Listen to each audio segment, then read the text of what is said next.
Hello and welcome to a Culture Hash review of the new Lil Wayne album, Carter V.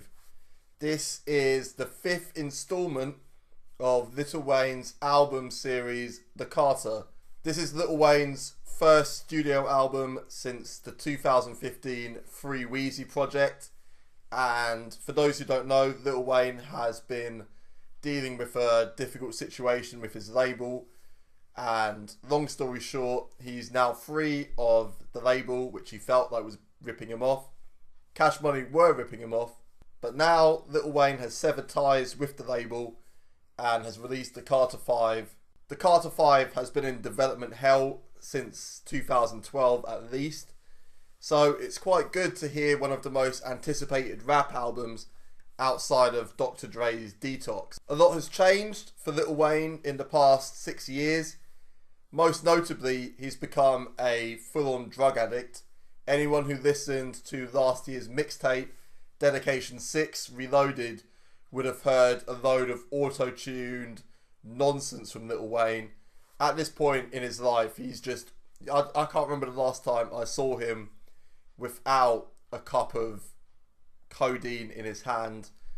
Lil Wayne's music has always had a druggy quality to it, but now it is just nonsensical mumbling and stoned rubbish, really. And I was concerned that Lil Wayne wouldn't be able to carry the Carter V. Carter V doesn't sound like Dedication 6 or Dedication 6 Reloaded. This has a more structured album feel to it than those mixtapes. This could possibly be because we don't know when the Carter V was recorded. This could be before Lil Wayne really succumbed to his drug addiction. But it's very obvious for anyone who's seen Lil Wayne recently that he needs help and he's too into the codeine at the moment. Stylistically, Carter V is very different from what we've heard from Lil Wayne from the mixtapes he's been releasing.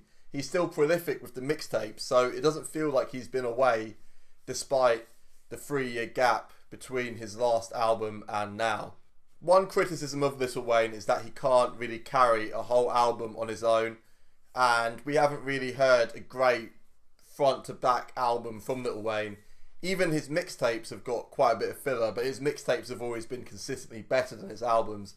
And the Carter V is an hour and a half long, and there are a lot of the same themes coming up again.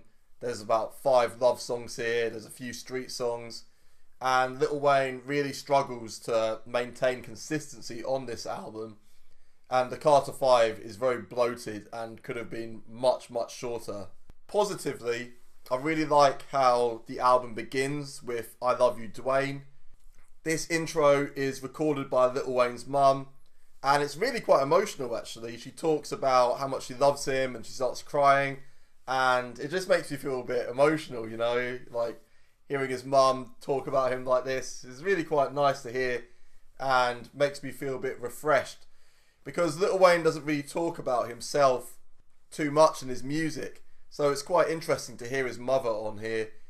Throughout his career, Lil Wayne never really addresses his personal life in too much detail, so it's quite refreshing to hear his mum introducing his album. And Carter V probably is the most personal album from Lil Wayne. There are some really touching moments here. You really get to understand him a bit more as a person. Especially on the closer track, Let It All Work Out, which dovetails quite nicely with I Love You Dwayne. And this is like classic Lil Wayne. There are 2 really good opening verses, really braggadocious. Nice wordplay here. The beat has a really nice vocal sample of Sampha. Sampha's pained, emotive vocals really suit the tone of this track. After the first 2 Lil Wayne verses, the beat speeds up, his flow becomes a lot more rapid, and the subject matter becomes more personal. And Lil Wayne talks in detail about his suicide attempt when he was 12 years old. Lil Wayne talks about finding his mum's gun and trying to shoot himself in the chest, which he did. He missed his heart by millimeters and he almost died. This is something Lil Wayne never really talks about until recently. He said he was inspired by recent suicides from celebrities to really talk about his own personal suicide attempt. In the past, Lil Wayne has talked about this as he's playing with a gun and he accidentally shot himself. And it's only in the last couple of years that Lil Wayne has alluded to this being a suicide attempt. And Let It All Work Out really goes into detail that we've never heard from this rapper before. And it's a really touching song, especially if you listen to Let It All Work Out and then follow it immediately with the first track on the album where you hear Lil Wayne's mum talking about how much she loves him. Lil Wayne's mum appears on quite a few tracks, on outros, and really again provides some detail into Lil Wayne's life and who he is as a person. Because the way he raps is a bit like he's a cartoon character that loves smoking weed, drinking lean and eating pussy, but this gives you a lot more clarity in who he is as a human being. And I feel like this is the most mature Lil Wayne album to date because he really does open himself up. There are some other good tracks on here. Mona Lisa sees Lil Wayne and Kendrick Lamar do 2 story raps. Lil Wayne doesn't really do story raps like this, and it's good to hear Lil Wayne try something new. Lil Wayne is a good storyteller. He doesn't really do the story stuff, but he can do it, and very clearly on this song. Very vivid detail in this track. Really enjoyable. Kendrick's verse is good.